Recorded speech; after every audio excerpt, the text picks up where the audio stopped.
Castle Goring from Nikki, Aurora, and from me. Well, what do we have on offer today? Shall we plunge in with what Patricia May says? Lady C, did you say whether or not the Indian individual you spoke to mentioned if there were plans being made for Harry and Meghan being welcomed to India? Very good question. I realized afterwards I actually hadn't said.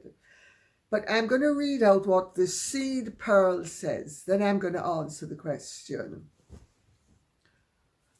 India is quite different from Nigeria and Colombia. The central government would never welcome them, and the princes don't have that clout. Harry may persuade some ex-prince to have them over, but it would be a very personal visit. And there, in a nutshell, is what the approach was to one of the non-reigning royals whose relations spoke to me. But I know of other approaches that have been made to other royals as well, and they have all been rebuffed. Harry evidently was very eager to go in October. And I mean, he was making the approach at the end of August. That smacks of desperation. It also smacks of, well, my goodness, how am I going to keep myself in the news? Oh, and if I'm going to have a life worth living, I'm going to have to make sure that Meg has some attention from the world's press, because she and I are very private people. We share everything, all our ambitions, all our lies, all our truths with the world. I'm getting to the next bit, which will start to explain the motivation behind it all. When Fott says, "Dear Lady C, I just heard that Harry is going to be a life coach with BetterUp. In addition, he just announced that he is going to New York City at the same time Earthshot and potentially William will be there. Actually, the launch. It's so pathetic, it's laughable. Has no brains." Sorry.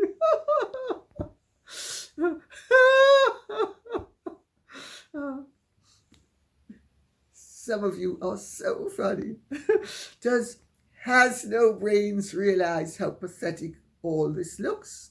Love to you and the pups. Woof, woof. Shall I tell you something that's totally as an aside? Yesterday, my namesake puppy came to visit, and she was sitting on the bed with me contentedly and somehow managed to block some numbers on my phone. The phone was on the bed with her. She's about 10 weeks old and she's absolutely adorable. And we got on like a house on fire. So now to answer the question, October is a very busy month for various royals.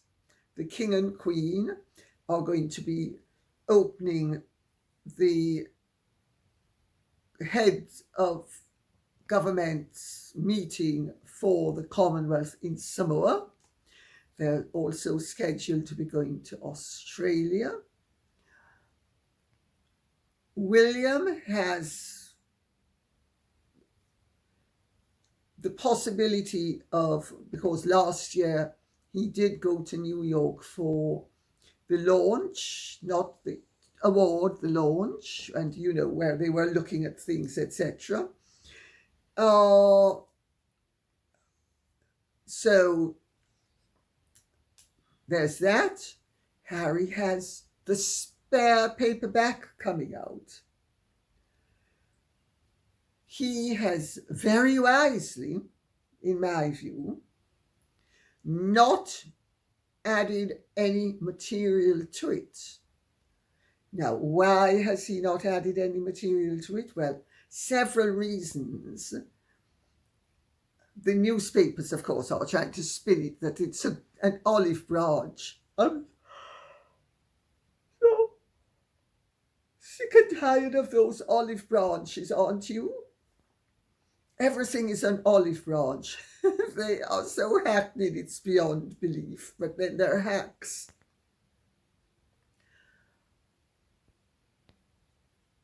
If he had updated it, the judge would have said, "Excuse me, you had to have had access to all the information that you have denied having access to in your claim against the various newspapers." You see, there's that to consider. It's not altruism. It's keeping his lousy bum out of jail, or some approximation of it. Perjury, I don't think actually to be completely accurate. That was a figure of speech, because I don't think he would be having that sorry something or the other of his clapped in a jail. But it would certainly have opened up the possibility of the judge being able to accuse him of perjury. Then all the anti-monarchists would have been, demanding that the file be handed over to the police. And the police would have had to investigate. And then there would have been questions asked, why is the Crown Prosecution Service not going to act upon the recommendations of the police, which is that a crime was committed? You see how these things work? But Harry is going to be in New York. He is going to be in New York, and his announcers, his propagandists, have made the following pronouncement. He will, I quote, participate in engagements with African parks. Is that the same thing as the Baku people? Oh my goodness. The ones that he studiously ignored. Well, I suppose if there's capital to be made out of their unfortunate experiences, he'll find a way of making it, because he is so obsessed with money since he has been with her, and he never was before. So, engagements with African parks, the HaloTrust. Well, somebody needs a halo, and I can tell you something, it's him. Although actually, he's working up his way to having one. Have you noticed? It's on his scalp. And since he's been mean about his brother's baldness, I think we can give him a dose of his own medicine. The Diana Award, I wonder how long that's going to last as a joint enterprise. And Travelist, remember Travelist? The supposed charity that was given money and then became a private company. So noble. And then I quote, in addition, he will be furthering the work of the Archie Foundation, the non-profit organization he co-founded with his wife, Meghan Markle, the Duchess of Sussex, in case we didn't know who she is. Oh my goodness. They're going to be really busy, aren't they, trying to shut down everybody's civil liberties.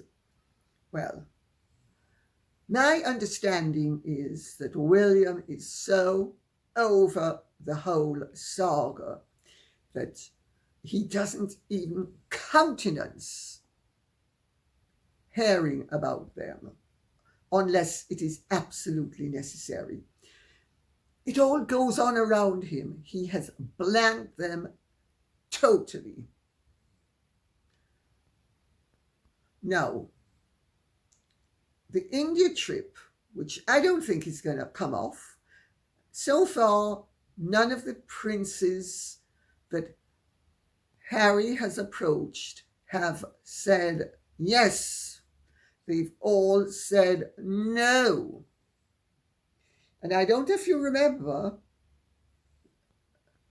I think it must have been last year, I told you that Harry had approached one of the leading princes to try to get him to participate in Harry's polo stunt, the one that's being filmed for Netflix.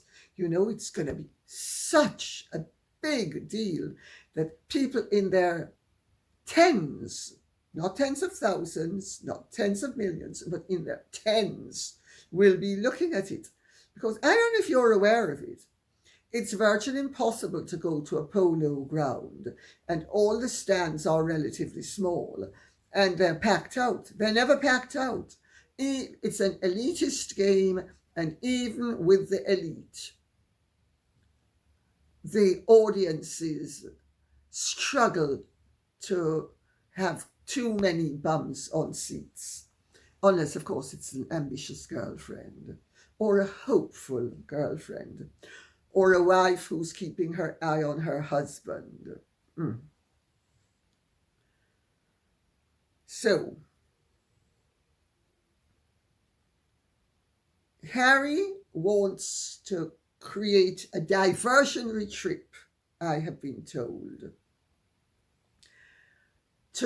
because Harry and Meghan their agenda is to ratify their position as equally important royals as all of the other reigning royals who undertake official duties. So whether it's King William Alexander and Queen Maxima, or King Philippe and Queen Mathilde of the Belgians, or King Charles III and Queen Camilla, or the Prince and Princess of Wales, not yet king, but getting there, Harry and Meghan, their game plan is to have a diversionary dance, because it really is a ridiculous palaver. A diversionary dance so that they will also get column inches. And in their scheme of things, if they get column inches, they can hopefully spin the narrative. Look, we are important as important as everybody else. And therefore, we should be able to command higher fees than we are getting. They don't get it. Every time they do something like this, they are diminishing the returns that they would otherwise have been able to achieve. But also, they have announced that Harry is going to be, and I'm being mocking now, a professor of life coaching at Better Up University. Better Up has applied to become an academic institution called the Better Up University, and it will offer degrees in life coaching online. Actually, can you imagine Okay, I am somebody who needs advice. So I get Harry as my life coach.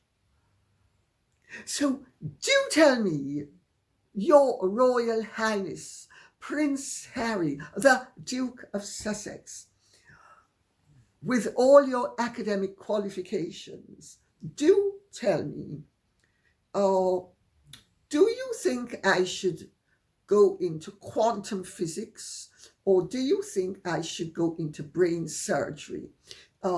I've not quite made up my mind which one, and I know that with your expertise and your intelligence, you are going to be able to give me good advice, and Harry is going to give good advice. Well, yes, I'm having trouble getting a thought. Doria, bring me some herbs. I need some weed. I need to get my brain going. Yes, well, what was I saying? Yes, I've got an inspiration. You should do what I did. When I was at school, you know what I did? I got everybody to pass my exams for me. And Eton even had to be taken to the employment tribunal over the fact that there was an accusation made that my art teacher took my art exam for me and helped out. And so, I'm very wise. And look at the success I've made of my life. Harry? What's that you're saying?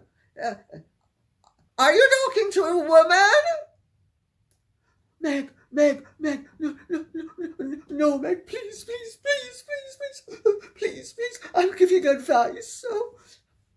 Well, you better stop giving advice to women, because I don't like you giving advice to women. I don't want you to giving advice to anyone, because you don't know anything, Harry. Nothing. I mean, if you knew anything, we'd be billionaires, and we're not. Can you see the conversation going in that direction? Or do you think it will go in an even more preposterous direction? Because the idea of Harry, who is a self-admitted failure in everything, except the fact that he fronted the Invictus Games that were created by others, and now he and Meghan have been fouling it up. Can you imagine people are going to be paying good money? I don't think so. It's about publicity. But Harry, Chief Impact Officer, I'm going to have a real impact. Yes, I am. A big impact. I just have to find out how to spell impact first. And when I find out what the meaning is, then I'll let you know. I hope that explains the reality of the farcicality of Harry being associated with giving degrees, online coaching. 3 efficient ways of destroying your family. First of all, lie. Second, lie again. And third, get your wife to lie. Works every time. Let's go on to something else. Earth 01 says, I don't think it has occurred to many that the king knows more than the public. So well spotted. In my opinion, he knows his son and knows the risks of his and her behaviors. The king is waiting for him to fall. The king has gone non-contact, and that is the only way to deal with them. Harry needs to get himself out. He is facing consequences for the first time in his life. Thanks, Lady C. Well, he's going to get a nice cushion when he turns 40. That's going to pad him and her out for a little while longer. You wait for it. Oh. The problem with inheritances is you run out of them. And the problem with inherited money is if you don't marshal it wisely, you dissipate it. Look at the Vanderbilts. They had far more money than Harry will ever have. And they all ended up on their uppers virtually, having squandered their money. Meghan doesn't understand about money. Meghan is trésariviste. She doesn't understand a thing about marshalling money. She only understands about flaunting. And I'm afraid that's not the way to marshal your resources. But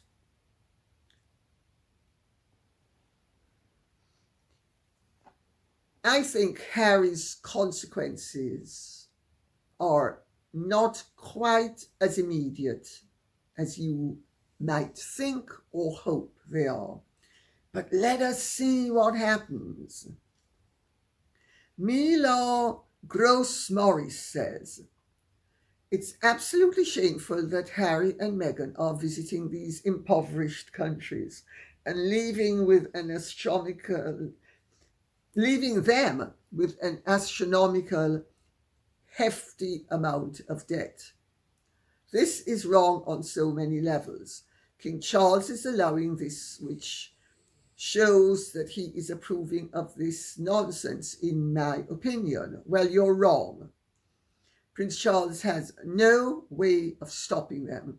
They are free individuals with legal rights.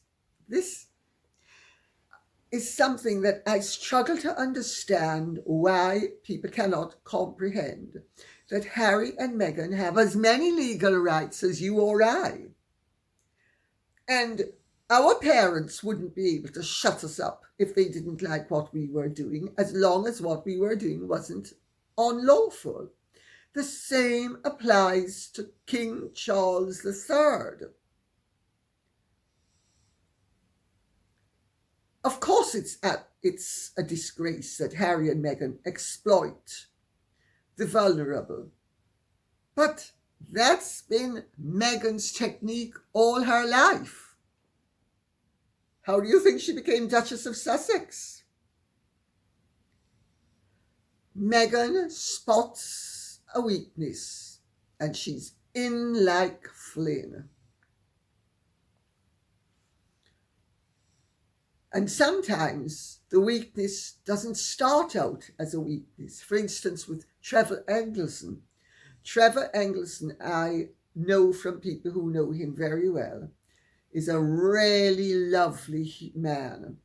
Warm, kind, loving, dedicated, committed. I mean, in some ways, an ideal man. And he's very much a man. And Meghan played him like a violin. And she convinced everybody that they would be together forever until she moved to Canada. And then, oh my goodness,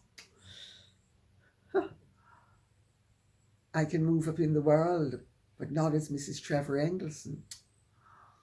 Let me just send back the wedding and engagement rings without even a note of explanation.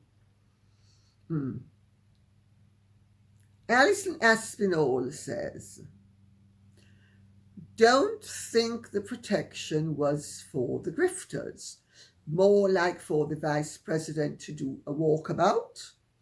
Massive PR stunt for Vice President's benefit. The Harkles are being used. Very political. They're on very dangerous ground, in my opinion. Well, I think your point is an accurate one. In part, but not in total. Francia Marquez has survived 2 assassination attempts. This was an exhibition, a spectacle, to use Meghan's word about her wedding. But this was a true spectacle, not like the spectacle of the spectacular wedding, which we all thought was wonderful, but Meghan, knowing the reality of the situation, thought it was just a meaningless spectacle. That says an awful lot, doesn't it? Well,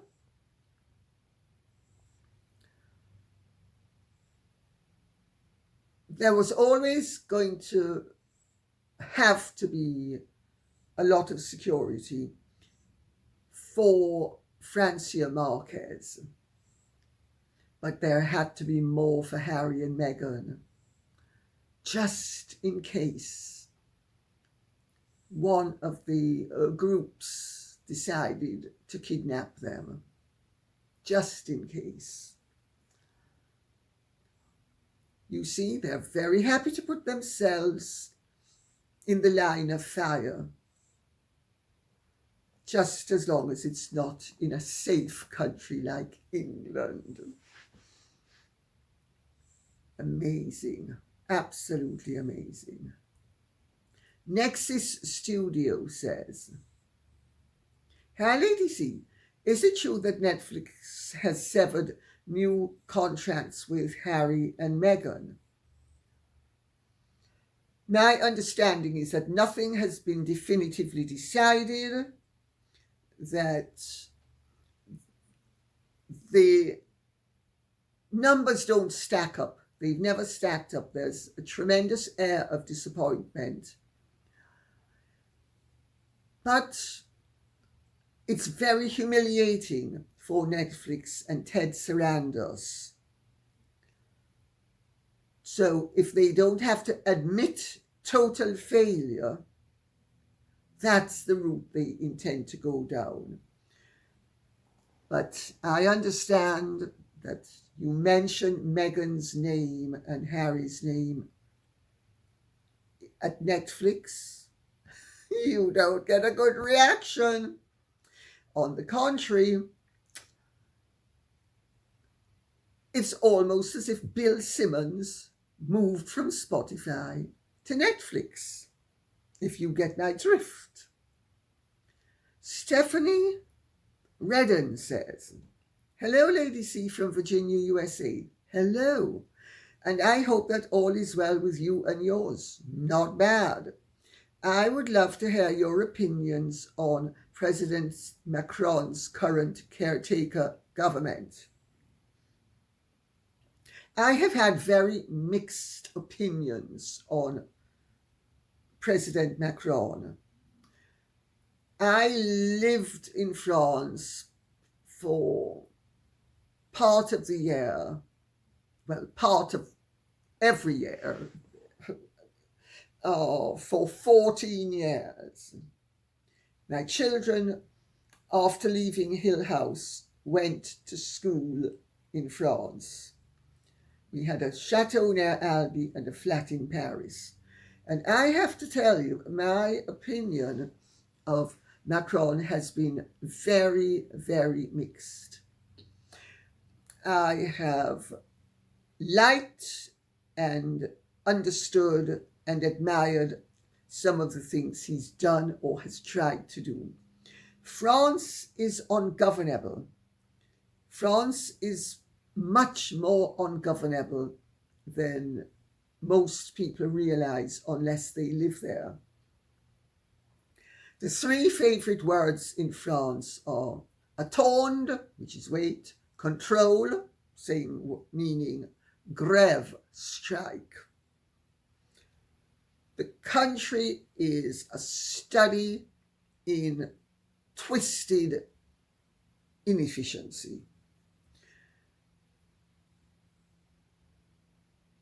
I can't go into the whole aspect of why French culture is so derailed, beyond saying that the president of China, who said some time ago when asked what was his opinion of the French Revolution, he said, it's too early to tell. I don't think it's too early to tell. I think French culture is, each country has its own distinctive culture and its own distinctive identity, which of course is one of the discomforting things for people who believe in a world without borders.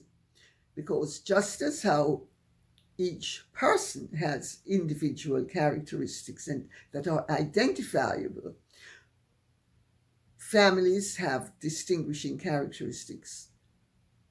Groups of people, countries. For instance, the British are far more humane than the French. Far more. The British have far softer hearts. They will push their hands in their pocket even when they can't afford to, because they are responsive to hard luck stories. The French, their best friend's beloved mother can drop down dead in front of them. 9 times out of 10, not always, 9 times out of 10, they will just step over the corpse as if nothing happened. They are far less societal, despite the nonsense of equality, fraternity, and all that rubbish. Liberty as well. Well, they're into liberty, and they say they're into equality, but they're definitely not into fraternity, take it from me.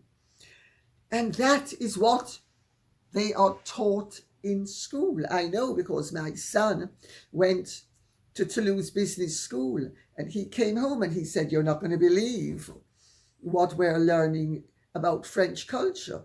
And in a very cleaned up way, that everything I've just said is what they were being taught. The French are very focused on self, family, and that's it. Macron, he has had a tremendous struggle to try to get the French to understand that you do not earn a living sitting on your backside at home doing nothing except drinking wine and taking rests in the afternoon. I have said for years, France is ungovernable, and the only time anything really happens is when they have a revolution, which is why periodically they have a revolution. However, having said all of that, when Macron was faced with the choice between a right-wing government and a hard left government, he opted for a hard left government, which betrayed all the centrists and all the right-wingers who had supported him,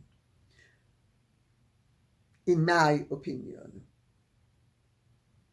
He finally said no, because he was not prepared to give the right-wing government a chance that it appeared was going to have, France was going to have.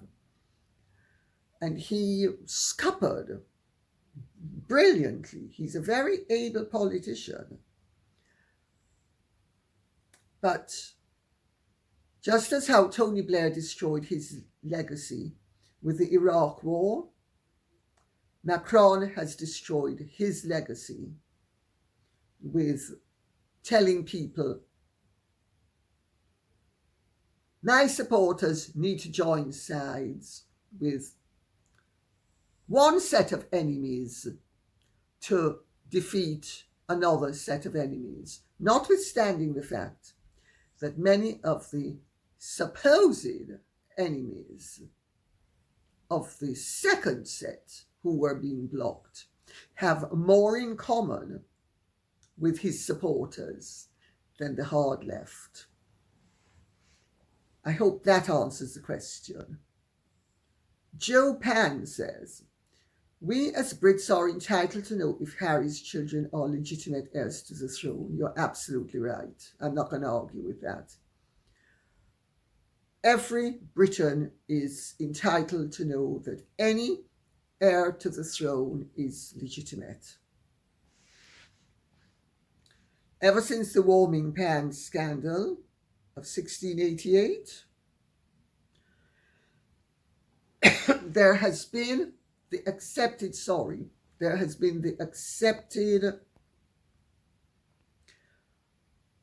custom that all royal births would be transparent and that there would be no doubt whatsoever as to how the baby arrived, when it arrived, where it arrived, through whom it arrived. And I am afraid that this is not the situation with Harry and Meghan and their two children. And I agree with you. Everybody in this country and everybody in every other country, every other realm, that the king, I should say the British, the English, Irish, Welsh, Scottish, Northern Irish, not Southern, monarch is the sovereign of. There are several, Jamaica being one. Everybody has a right to know that the people in the line of succession are indubitably and unmistakably and unquestionably entitled to their position in the line of succession. This is the crux of the matter that needs to be addressed. The fact that there are questions that have arisen as a result of Harry and Meghan's conduct, hers especially, but his as well. The fact that these questions have arisen, they, for the good of everybody who is a citizen, they need to be addressed. It's not going to happen overnight. It may never happen. But I can guarantee if it happens, it's only going to happen because there is a groundswell of demand that cannot be ignored the way it is being ignored at the moment. And I'm not casting stones at the royal family for their inactivity. I understand why they are as passive and neutral as they are, because they are a law-driven institution embodying the law itself. It's a very complicated matter. However, Karen Combs says, Dear lovely Lady C, I'm curious if you really believe the royal family doesn't already have proof regarding Archie and Lilet. Hopefully the UK has intelligence gatherers smarter than those two. Of course it does. Of course it does. There is absolutely no doubt in my mind that all questions that can be asked already have answers to. Let's put it that way. I need to be very careful how I put this. But obviously, any state has secret services, it has spies, it has agents, and every state, when it is truly important, will make sure it gathers information accurately, even if it cannot then use that information to apparently. I need to be careful what I say, but I hope I'm making myself reasonably clear. Jenster says, Dear Lady C, I know you are far too gracious to comment on other YouTubers, but I'm disappointed that there is a move to discredit the Markle family by suggesting that they are somehow in cahoots with Megsy. Would you care to comment on your assessment of the character of the family members you have spoken to? Delighted to. Yes, I have been getting rather perturbing reports about questions being asked and conclusions being arrived at, and I'm not prepared to sink to sewer level. I'm awfully sorry. I let the rats run around in the sewer, if you don't mind awfully. I'll stay here.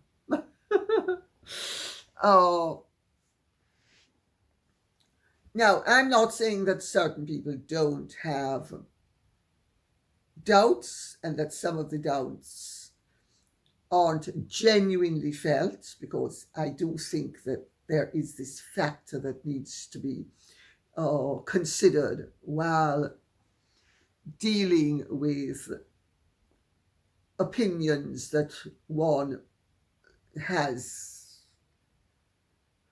little time for, let's put it that way. Thomas Markle, I know this from people who know him, who have no axe to grind, who have no benefit to lie, who are simply decent people, that Thomas Markle is a decent man.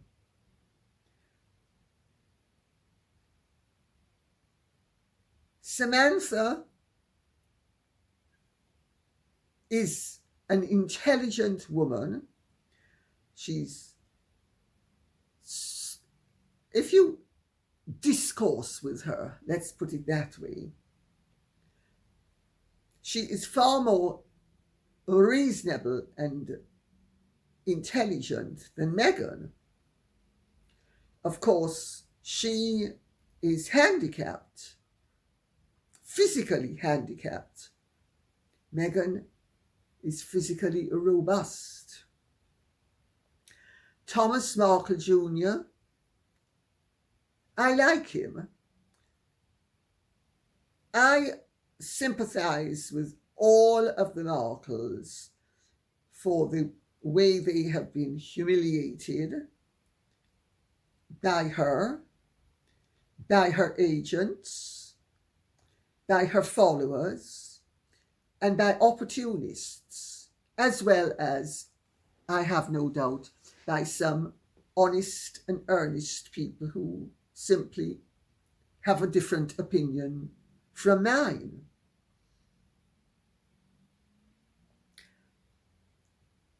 Of course, nobody is perfect, and they are a family that has been exposed as a result of her marriage into the royal family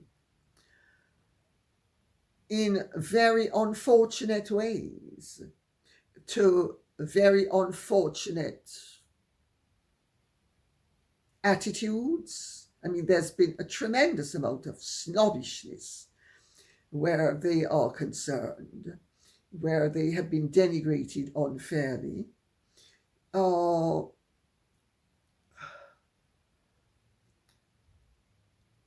I think Thomas Markle is a decent man.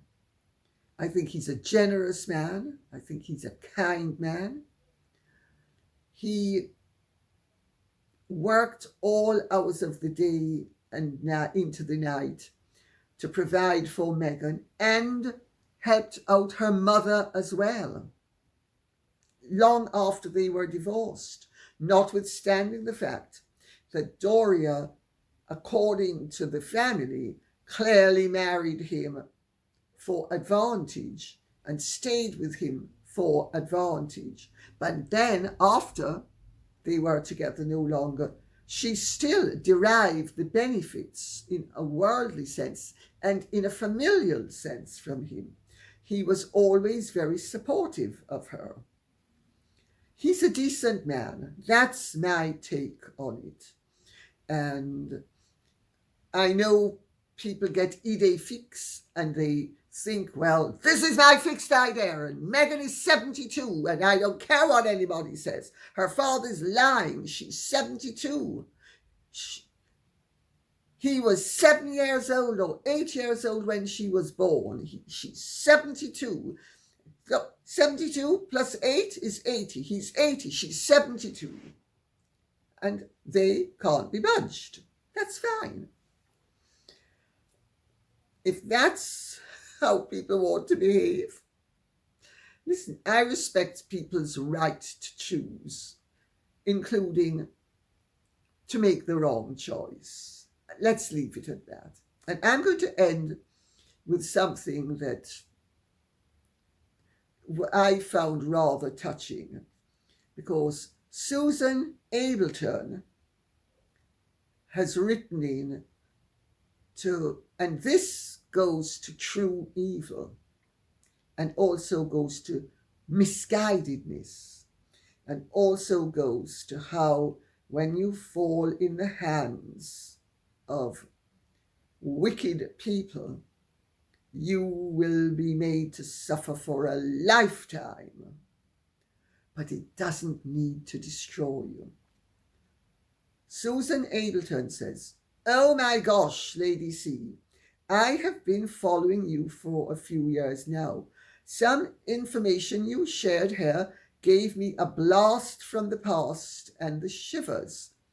I am an expat Jamaican who, as a child, was taken to Dr. Stam by my mother, who was trying to find out my issues." And for those of you who don't know what we're speaking about, there was a husband and wife team in Jamaica. They were Germans, and they escaped from Germany before the war, and they ended up in Jamaica, Dr. and Dr. Stam. She was a psychiatrist, he was an internist.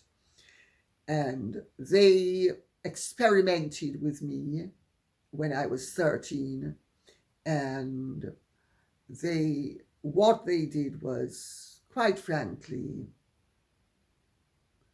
very dubious, to be mild about it all. But this is someone else, another child, because I was a child, and this was a younger child than me. But let me read what Dr. Stam did to her, who as a child was taken to Dr. Stam by my mother, who was trying to find out my issues. Needless to say, she was never of any help, but she did fill me up with tranquilizers, hypnotized me unsuccessfully at first, then by drugs. Sodium pentothal was her favorite thing. She did that with me as well, sodium pentothal. I mean, things people do. She did fill me up with tranquilizers, hypnotized me unsuccessfully at first, then by drugs, for what turned out to be asthma allergies, and a form of what is now a mild case of attention deficit. I do remember to this day I was afraid of her. I am just a few years younger than you, but was younger when I saw this doctor. She even hospitalized me to no purpose. Well, me as well. Well, to me, with me, there was a purpose. As a child, as an adult, I've always wondered, because she had a very heavy German accent. She was German. She was a true Nazi, even though she was a Jew. I always remember blaming her for pushing my mother to send me away to boarding school at 7. I'm glad you don't blame your mother. I, to an extent, sensed that Dr. Stam was a monster when I was 13. And I then had to come up with ways of figuring out which part each person had played in what was a truly shocking experience. And I let my parents off the hook to an extent as well. And I'm glad you've let your mother off the hook. Because sometimes parents make mistakes, and they can be terrible mistakes, but maybe they didn't enter into it maliciously.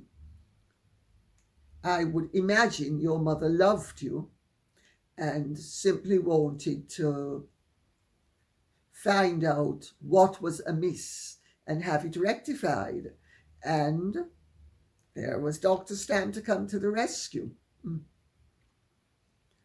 The world is full of monsters. I have always thought Dr. Stam was evil.